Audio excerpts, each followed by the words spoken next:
Hello, hello, Sully's Abode people. I am I'm Quinn. I went X2 drop. I was on stream round 1, but that does not really matter because we're here to play some Pokemon. That's all that matters. We have Cody on the left. Cody is 2-0 alongside Emiliano. Both players are 2-0. Let's see. We have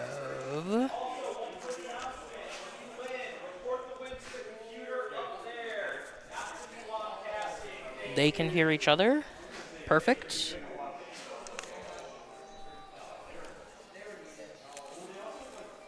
We have Emiliano playing once again Dragapult. Cody, did he submit his list digitally? Cody must have. Joe Storino is back. Hey, what's up, everybody? Here, let's get the main screen up. On the left, we have Cody, and on the right, we have Emiliano. Yes, Cody did submit his list electronically, so unfortunately, we don't have it. But Quinn, we do see a snow run in the active, and I have seen Cody's list. Actually, I do have it on my phone, so let's pull it up. I also know Cody. I've been in a group chat with him. He's been really rocking Mega Starmie. Him and I were both talking about this deck. I just unfortunately just haven't picked up Mega Starmies yet. So yeah, hey, no worries. Mega Starmie, like, I think the jig is still up in the air. Is it a real contender or not? What I love about Mega Starmie, though, is it can do a lot of damage very early, right? For 1 energy, it does 120 to the active and then 50 to the bench. So you could just, turn your turn 2. You can just start swinging and start sniping. And honestly, like, for being an aggro deck, it's really good. It has, like, some really good weaknesses as well. I think it's weak to, like, lightning. So, you can't really go wrong there. And then, Cody's also playing a 1 Mega Frostlass EX in case, he's bricking a little bit and needs, like, a big attacker. You can swing with that. But really what he's playing a lot of are those Frostlasses, right? He's going to try to get a lot of ping damage on the board, set up that math, that Starmie math. not only Starmie math, Cody is playing the Dark Energy, which means that there's a Monkey Dory. Monkey Dory is probably the most impactful card that we've seen since its release. I think that card has been in 90% of top decks for the since it came out in every regional. Yeah, hey, Quinn, it turns out healing your Pokemon while also simultaneously damaging your opponent's Pokemon, pretty good. Pretty good. Emiliano on the other side. We're going his turn. Of course, you can see on your screen he is playing Dragapult Dusk Noir. Notable switch from my list.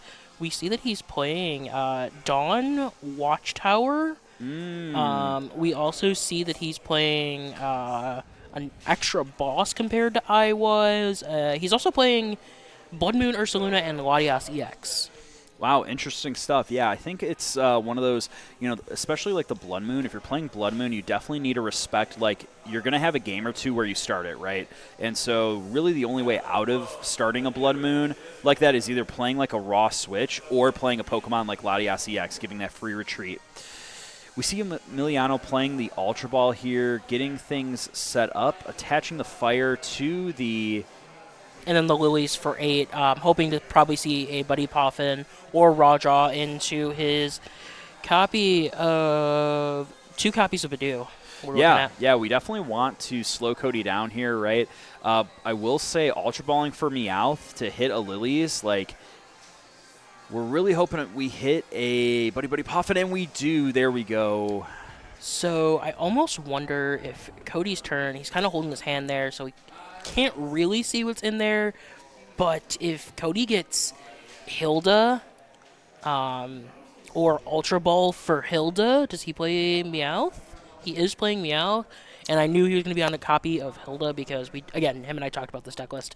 For We sure. talked about different inclusions.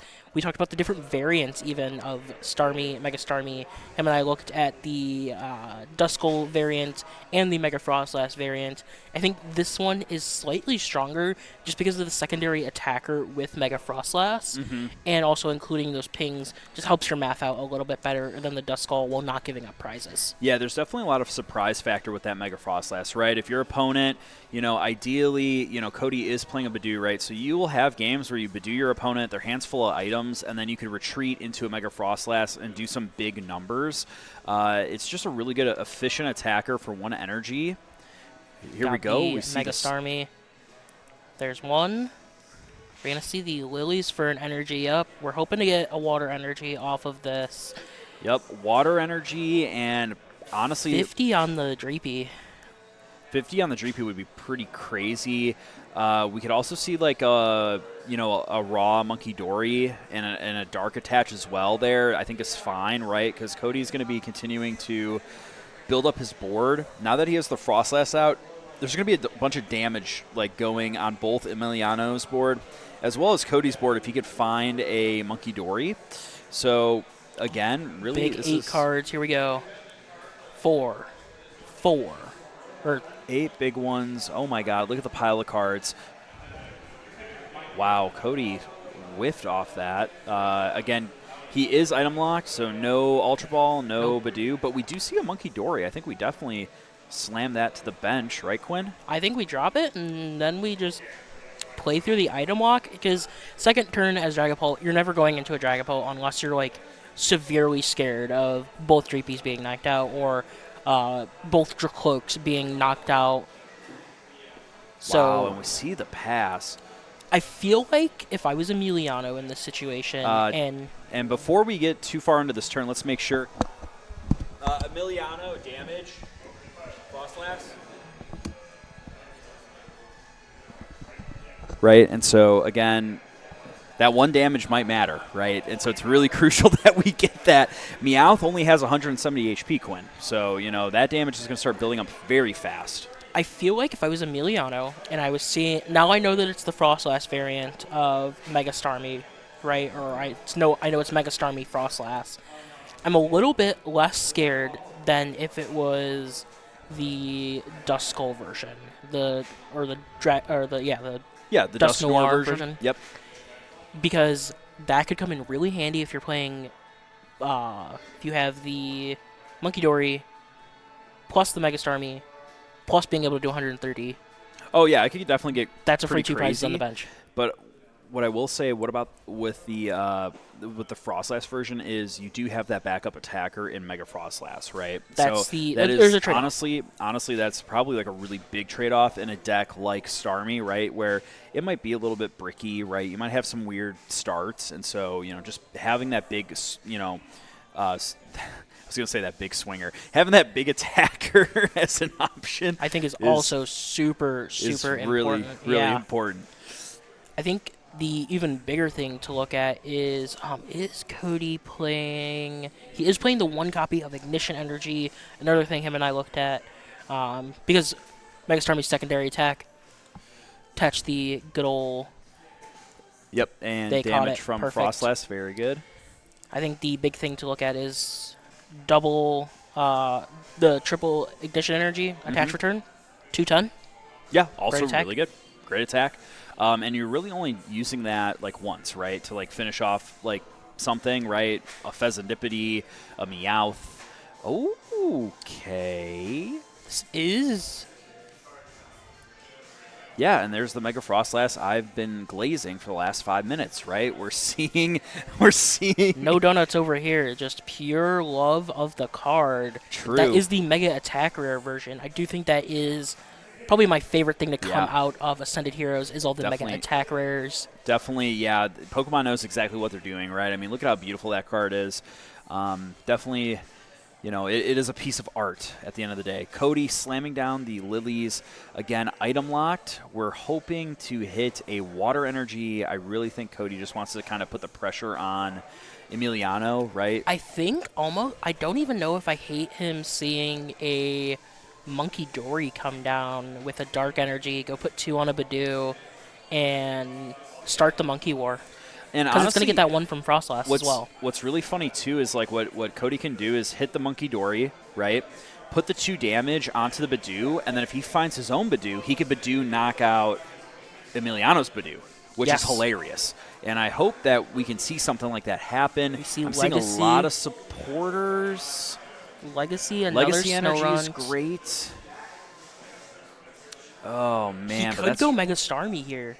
He could actually go Mega. Honestly, I think Doing that's the what we 50, should do. Yeah. Doing the 50, 60 with Frostlass ping makes the Dracloak go up to 70 HP. It'll go 80 going back into Cody's turn, which does threaten Emiliano.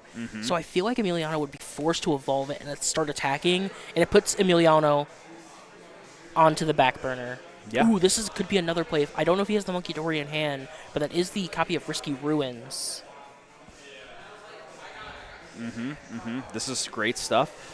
Yeah, Cody listening to Quinn. Maybe we got to check the headphones. Doing exactly what Quinn said. No, I'm just kidding. Cody, can you hear me? No, he can't. Cody, But no, this is huge. hit the first right? attack. Yep, we're taking the knockout here, taking 1 prize, and then honestly, Even putting it on the Dreepy wouldn't bad.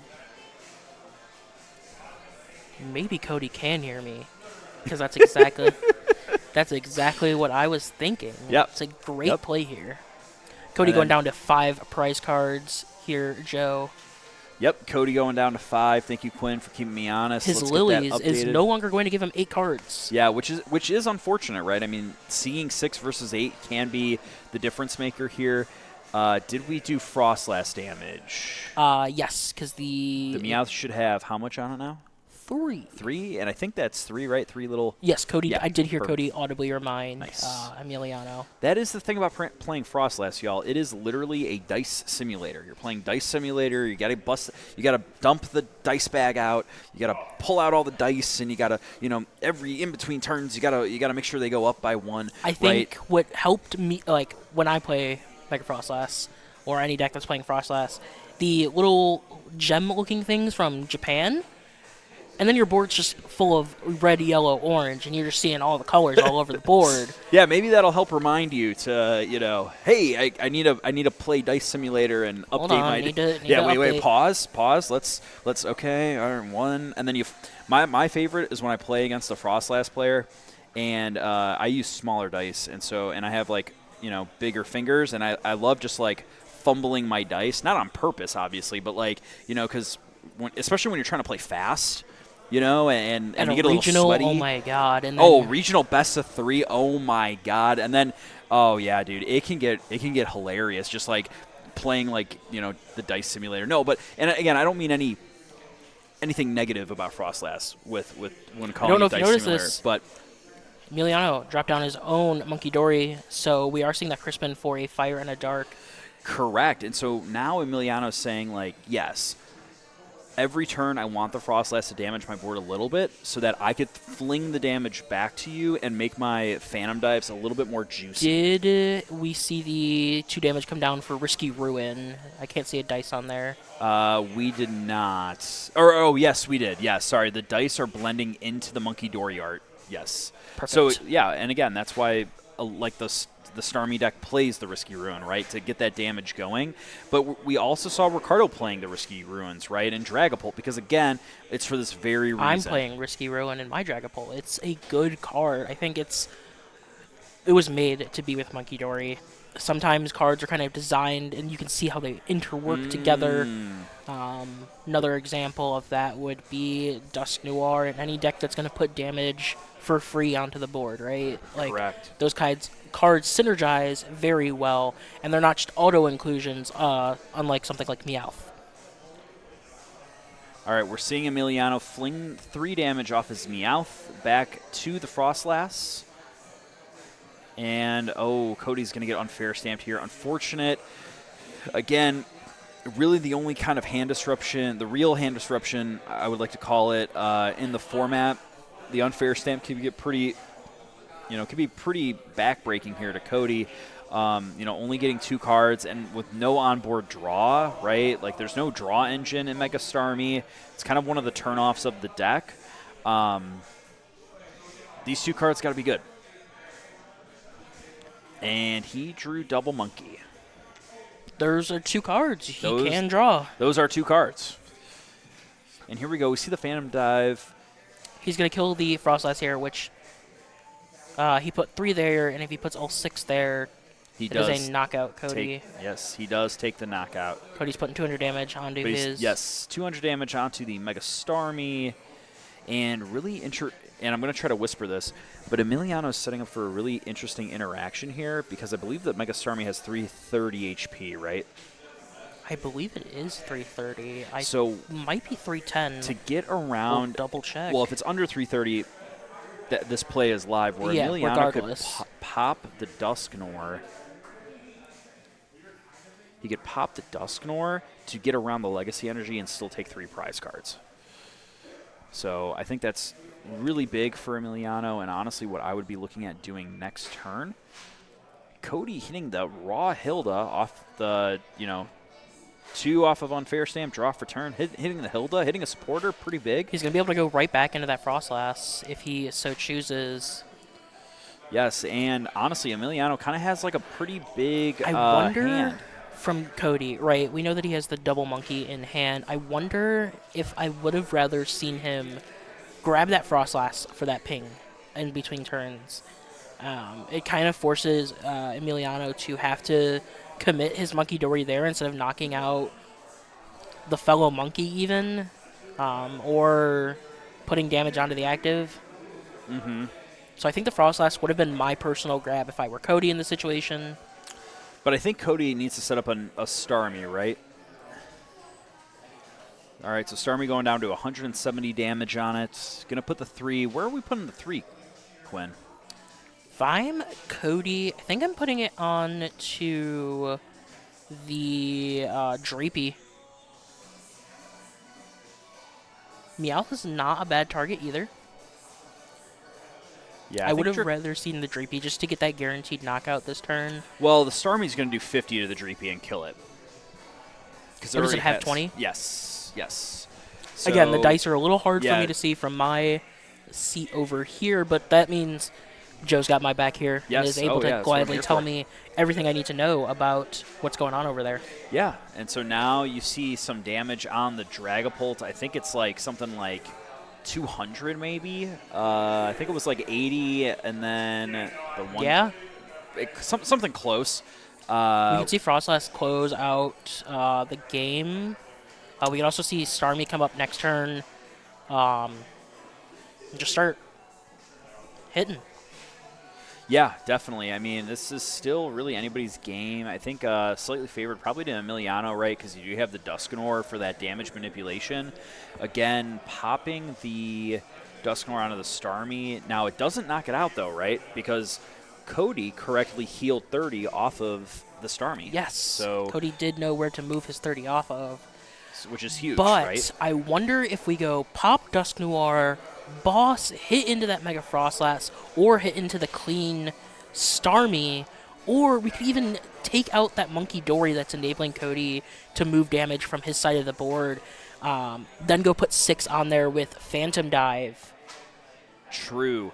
And, sorry, I was just leaning in because it looks like the Fez should take some... Oh, no, Fez doesn't take damage because it is a Dark type. Thank you. Risky Ruins only puts 2 damage counters on your Pokemon when you bench it from hand, or when you bench it. Bench it. Or, no, when it hits your bench, because it... Even from Buddy Poffin, it will take... Correct, that's what I'm saying. So yes.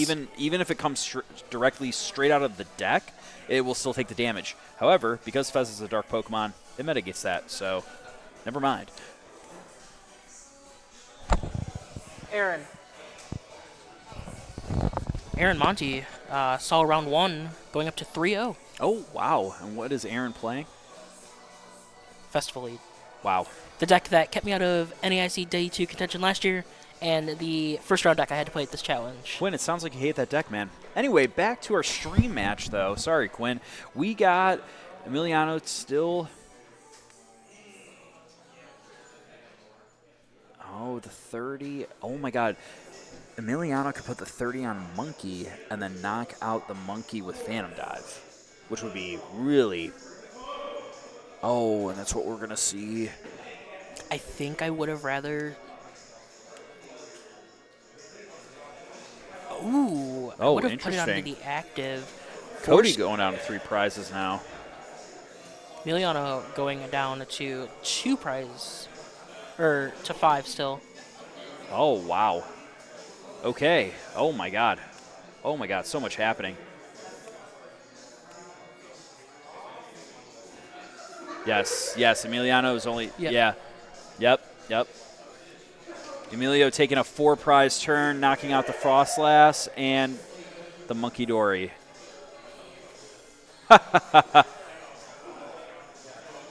Would have been really cool to see all 5. That is And I think he crazy. could have taken all 5 if he would have killed the Starmie and then bossed up the 1 prizer and left the Monkey Dory there. That would have been all 5.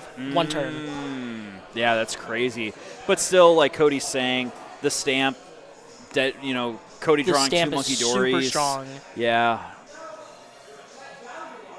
Yeah.